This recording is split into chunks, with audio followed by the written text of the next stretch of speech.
1345, the Aztecs found their capital city of Tenochtitlan on an island in the middle of Lake Texcoco in the Valley of Mexico, also called the Basin of Mexico. Okay, they entered the Valley of Mexico for unknown reasons. They were considered vulgar by the neighboring city-states, and they served as mercenaries to nearby city-states. Okay. Eventually, the Aztecs fled to the marshes of Lake Texcoco after Cocox declared war on them for sacrificing his daughter. So the Aztec sacrificed his daughter, and which led to war.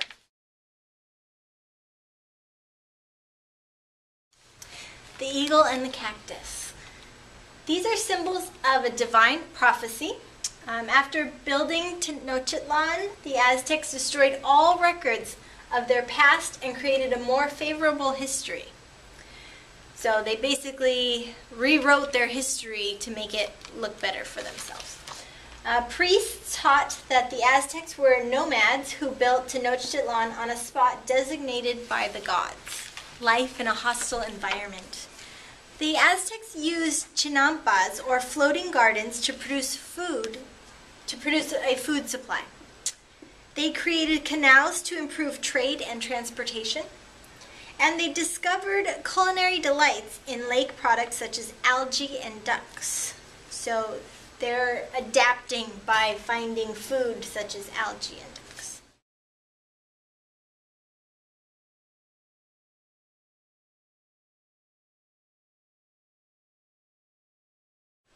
The Aztecs perceived themselves as living in an insecure world, at the mercy of elements at the edge of doom.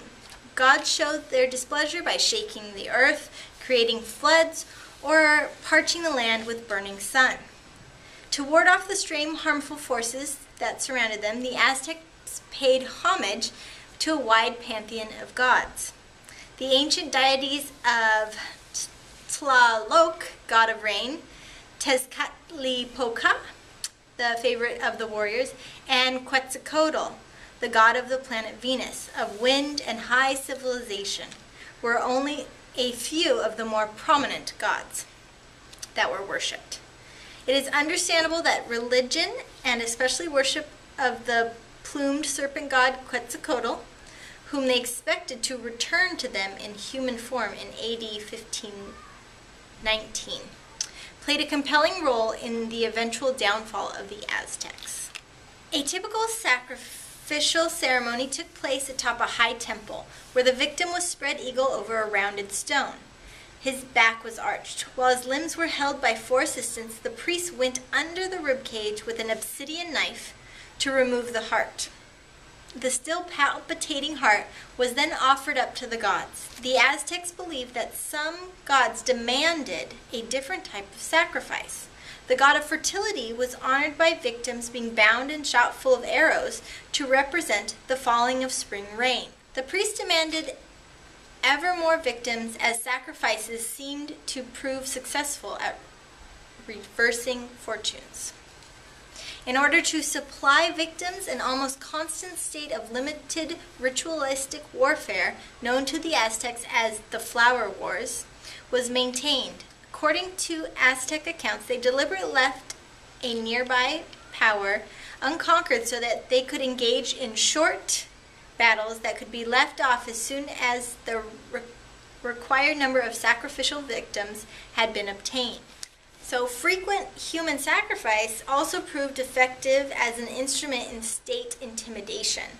Okay, Aztec rulers invented unconquered foreign rulers to attend mass sacrifices under guarantees of safe conduct. Aztec military strategy focused on the achievement of compliance through the threat of force rather than actual battle. We're going to now look at the Aztec society. The royal family. The emperors chosen from royal family were based around their merit. Okay? Royal wives were greatly respected, and all members were expected to be dignified and brave. The merchants in the Aztec society provided Tenochtitlan with imported goods such as jade and quetzal feathers. And remember, those are the green type bird. They also traveled great distance. The nobles included priests, military officers, and government leaders. Nobility was not inherited. It was earned on the battlefields or in pursuit of priesthood. And the nobles held special privileges such as fine clothing, beautiful homes, jewels, and servants. The commoners in the Aztec society included farmers, laborers, craftsmen, servants, and vendors. Okay? These people lived in wards called calpulas, or the barrios. The serfs worked in the fields or estates of the wealthy. Okay? They had freedom, but were considered inferior to commoners. So they're one step lower on the totem pole. And then we have slaves here. Now the slaves in the Aztec community had some legal rights, so it wasn't all that bad to be a slave. And oftentimes people would sell themselves into slavery to pay off debt for their family or in compensation to pay off a crime that was committed. So again, the social order in the Aztecs goes from royal family, nobles, merchants, commoners, serfs, and then slaves.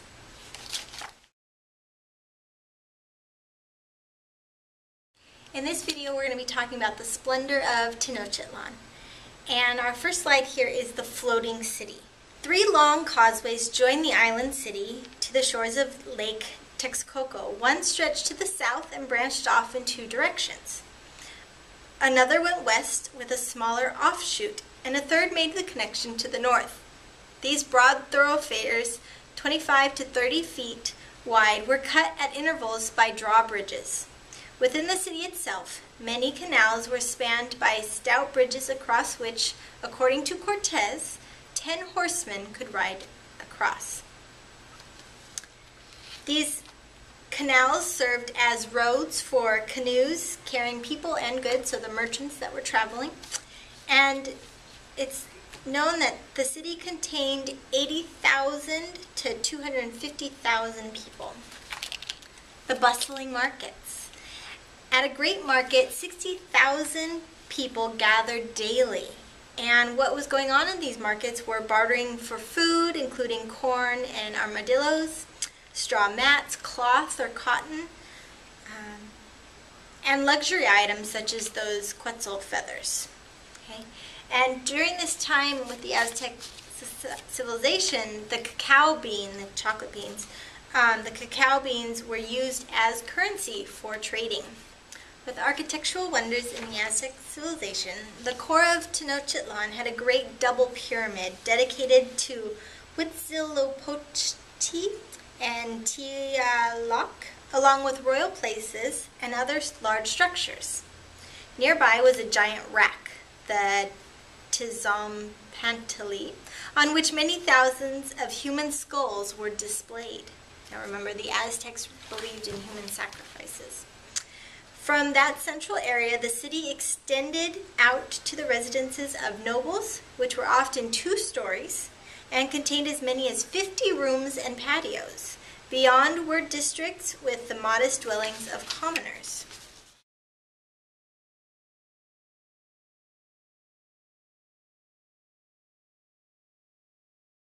Scholars gave many reasons for the rapid Spanish conquest of the Aztecs and the Inca empires.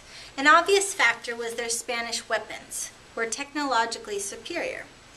The Spanish owed some of their success to battle to their guns, but they had few of these and they sometimes lacked gunpowder. Their iron, especially in the form of swords together with war horses, were weapons that brought them to victory.